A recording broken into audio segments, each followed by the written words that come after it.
আসসালামু আলাইকুম ওয়া রাহমাতুল্লাহি ওয়া বারাকাতুহু। সম্মানিত প্রিয় বন্ধুগণ, আজকে খুবই অত্যন্ত গুরুত্বপূর্ণ একটি বিষয় নিয়ে উপস্থিত হইলাম। বিষয়টি হচ্ছে, যে সকল ভাইদের কলম আঁকা বাঁকা হয়ে গেছে, কলম একদম নড়বড় হয়ে গেছে, যে আপনার বিচিগুলো একদম ঝুলে গেছে, তো আপনি প্রিয় মানুষটিকে সময় দিতে পারতেছেন না, অথবা যুবক মানুষ যে আপনি কলমের কালি আগেই শেষ করে ফেলছেন, বাড়ি থেকে এখন চাপ দিচ্ছে বিয়ে করতে, কিন্তু আপনি বিয়ে করতে পাইতেছেন না, ভয় পাইতেছেন।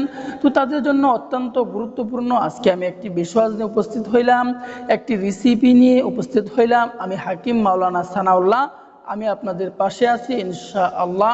আমাদের সাথে যোগাযোগ করবেন ইনশাআল্লাহ। সর্বদাই আপনাকে সাপোর্ট দেওয়ার জন্য, পরামর্শ দেওয়ার জন্য চেষ্টা করব ইনশাআল্লাহ।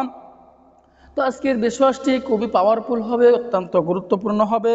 তো আজকের বেশওয়াজটি তৈরি করতে হলে আমাদেরকে দুটি উপাদান তৈরি করতে হবে, দুটি উপাদান আমাদেরকে সংগ্রহ করতে হবে। একটি হচ্ছে ইসবগুলের বসি, আর একটি হচ্ছে তুকমা।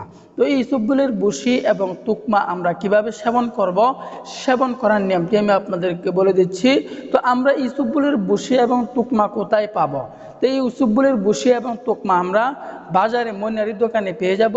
যখন আমরা বাজারে মনিহারির দোকান থেকে কিনে নিয়ে আসব, নিয়ে আসার পরে এটা আমরা কিভাবে সেবন করব, সেবন করার নিয়মটি আমি আপনাদেরকে বলে দিচ্ছি। আল্লাহ তাআলার উপর ইয়াকিন রেখে, বিশ্বাস রেখে আমল করতে হবে।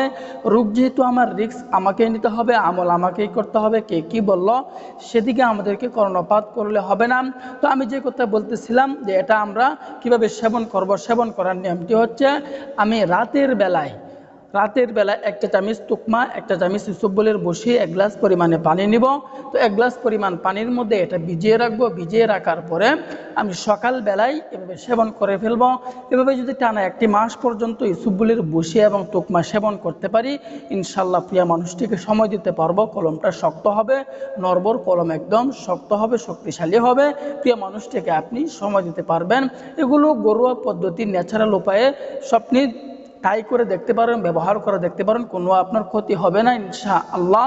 তো আল্লাহ তাআলা আমাদের সকলকেই বোঝার তৌফিক দান করুন, আমিন।